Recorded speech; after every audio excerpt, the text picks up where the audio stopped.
Okay, when we start our first tessellation, we are going to start out with a 3x5 card. What we need ultimately is a square.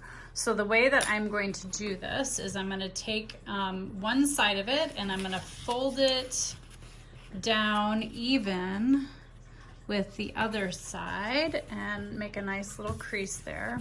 So this is what it looks like. And then I'm going to take my scissors and I'm going to very carefully cut it there. And I'm going to take this part and set it aside. So now I have a square, what's pretty much just about a square. And now what I need to do is I need to figure out how I'm going to do some translation on this square.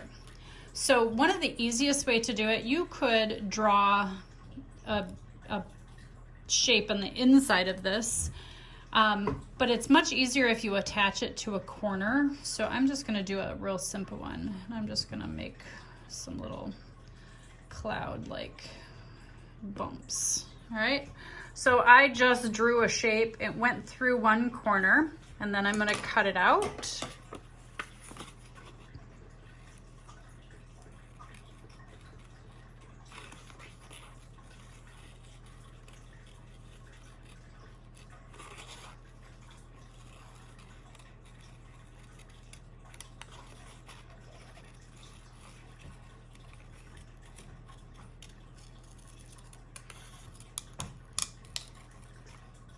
Make sure I get right through that corner.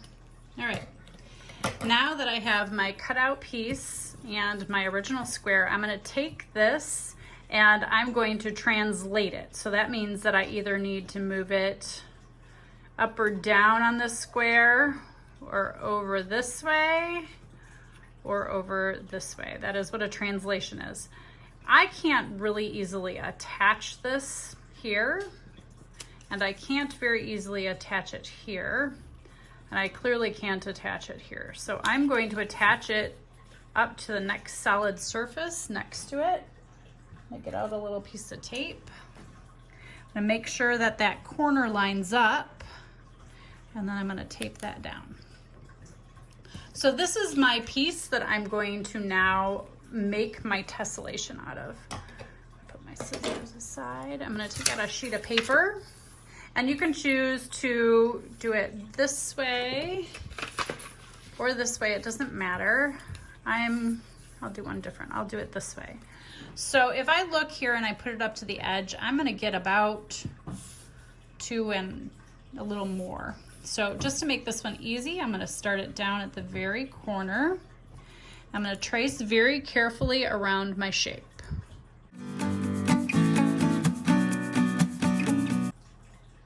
Okay, once I get my shape all the way done, I need to decide whether or not I'm going to put it in the exact same spot right up against the edge of the paper, or whether I'm going to stagger that. Now that's up to you. I have 2 examples later on. I can show you of both. For this one, I'm just going to put it right up next to where I have it done. And then I'm going to do that all the way through.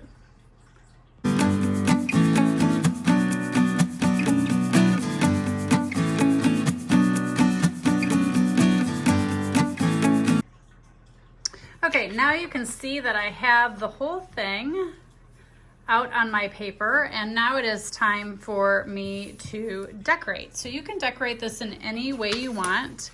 You could decide to decorate it with some markers or colored pencils. I put this on regular paper so it would be easier for you to see. You can use plain paper, that's fine. So color it in and decorate it.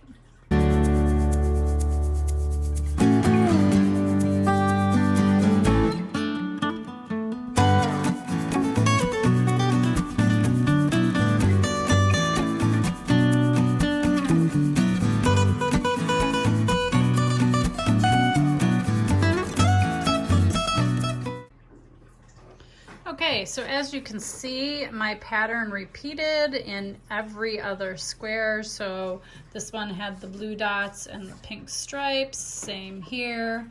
I did them every other one. So if I did this one, then I was going to do this one and this one, so that it kind of went in a diagonal. You can choose to do that however you want. It's completely up to you. So this is our translation tessellation. I have a couple more examples that I can show you. So the first one I did was a very basic one. Here I took my square, if you can imagine, and that square was like this. I cut it off, cut this side off, and taped it to this side. And for this one, I just did a basic color. So here's an example of another one. Here my translation went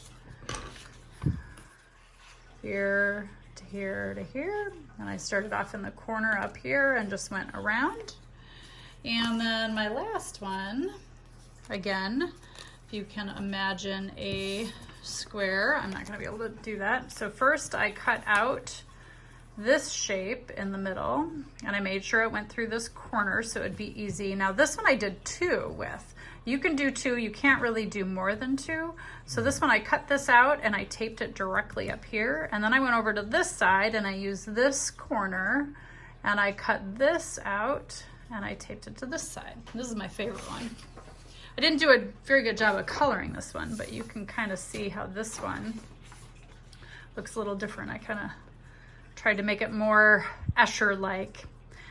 Anyways, I hope you enjoy this part of the project, and I look forward to seeing your work.